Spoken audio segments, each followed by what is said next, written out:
रेणु। दोस्तों, अगर इतिहास के झरोखे में झांका जाए तो भारत का हर शहर अपनी कोई न कोई ऐतिहासिक पृष्ठभूमि अपने में समेटा हुआ है, जिनके महलों की दीवारों में अनेकों राज और खजाने छुपे हुए होते थे। लेकिन आज ये इमारतें खुद किसी खजाने से कम नहीं हैं। और आज हम भारत के एक ऐसे ही कस्बे का भ्रमण करेंगे जिसे विरासत का खजाना कहा जाए तो कोई अतिशयोक्ति नहीं होगी। और इस कस्बे का नाम है मांडू।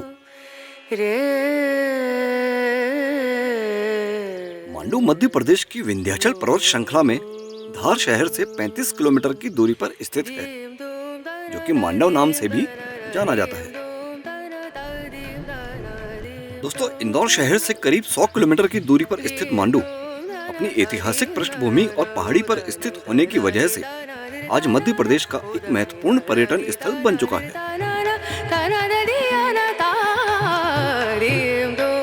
तो चलिए शुरुआत करते हैं यहाँ की एक मुख्य इमारत से, जो कि रूपमती मंडप के नाम से जानी जाती है।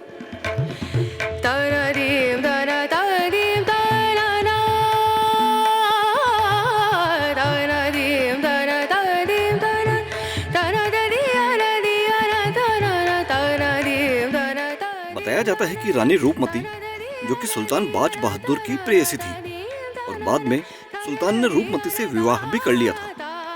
उसके उपरांत इस महल का निर्माण कराया गया था।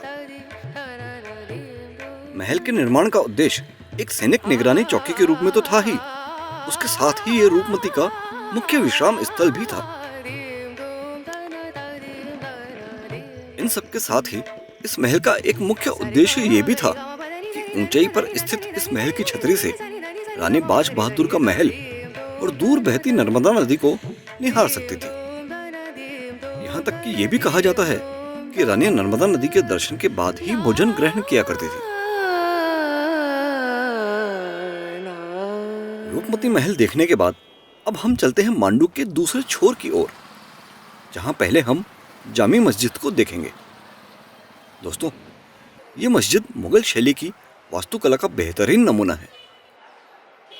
बताया जाता है कि इसका निर्माण होशंग शाह के शासनकाल के दौरान हुआ था।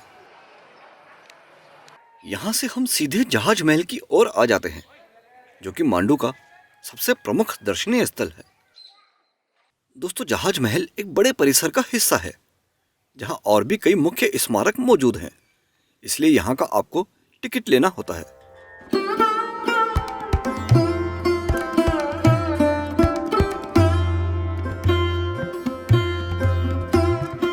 ऐसा माना जाता है कि इस महल का निर्माण 15वीं शताब्दी में गयासुद्दीन खिलजी ने अपनी 15,000 रानियों के लिए करवाया था।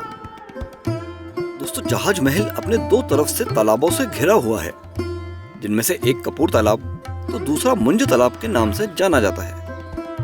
कहते हैं कि दूर से देखने पर इस झील में जब इस महल का प्रतिबिंब पड़ता है तो ये एक समुद्र में खड़े जहाज की तरह प्रतीत होता है, इसीलिए इसे जहाज महल कहा जाता है।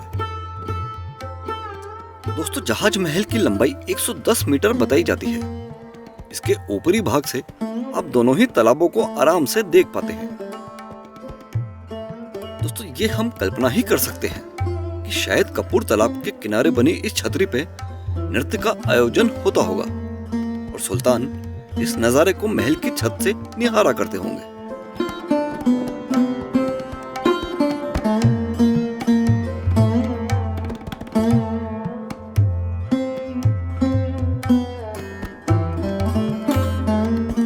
कहते हैं कि इस महल को सुल्तान ने एक हरम के रूप में बनवाया था।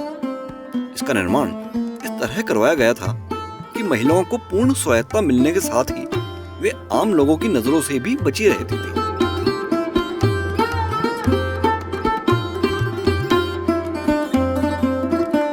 दोस्तों, माना जाता है कि महल के दक्षिणी छोर पर बने कुंड से एक जल मार्ग द्वारा उत्तरी कक्ष के बाहर बने इन सुंदर स्नान गृहों में पानी की आपूर्ति की जाती थी।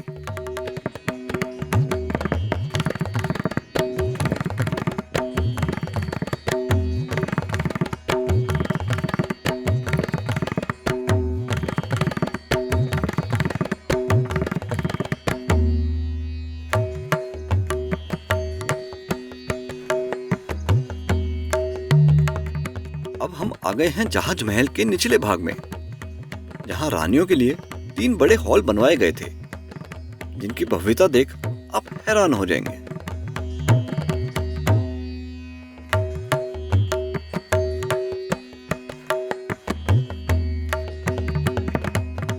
इन हॉल की एक खास बात ही है कि इसका एक छोर स्नान गृह की ओर खुलता है, तो पश्चिम की ओर मुंज तालाब का नजारा देखते ही बनता है।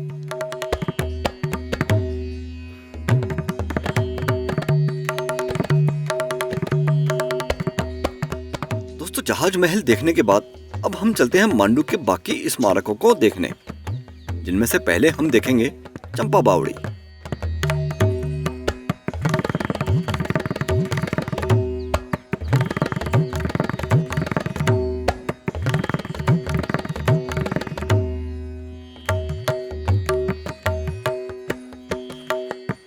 इस जगह का नाम चंपा बावड़ी इसलिए रखा गया क्योंकि उस समय काल में इसके पानी में चंपा के पुष्प की खुशबू आया करती थी। मुगल कालीन वास्तुकला से प्रेरित इस बावड़ी में तय खानों की तरह गुंबदकार कमरों का निर्माण कराया गया था। बताया जाता है कि भीषण गर्मी में भी ये कमरे काफी ठंडे रहा करते थे। इस बावड़ी के नजदीक ही स्नानागार बने हुए हैं, जिनमें ठंडे और गर्म पानी की सुविधा हुआ करती थी। इसका इस्तेमाल शाही परिवार के सदस्य ही किया करते थे। दोस्तों, इस जगह का निर्माण न केवल जल प्रबंधन के लिए बल्कि शत्रुओं के आक्रमण से सुरक्षा के लिए भी किया गया था। चंपा बावड़ी देखने के बाद दोस्तों, अब हम चलते हैं मांडू की एक और खूबसूरत इमारत देखने, जिसका नाम है हिंडोला महल। आप देखेंगे कि इस महल की दीवारें झुकी हुई है। कहते हैं कि अपनी इन्हीं झुकी दीवारों की वजह से ये महल झूले का आभास देता था, इसीलिए इसे हिंडोला महल कहा जाने लगा।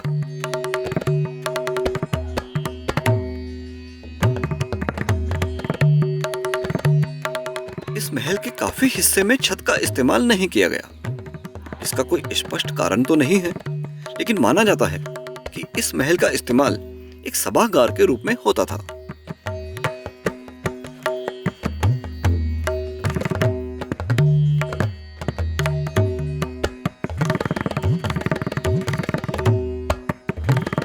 दोस्तों, ये था हमारा मध्य प्रदेश की ऐतिहासिक नगरी मांडू का अनुभव।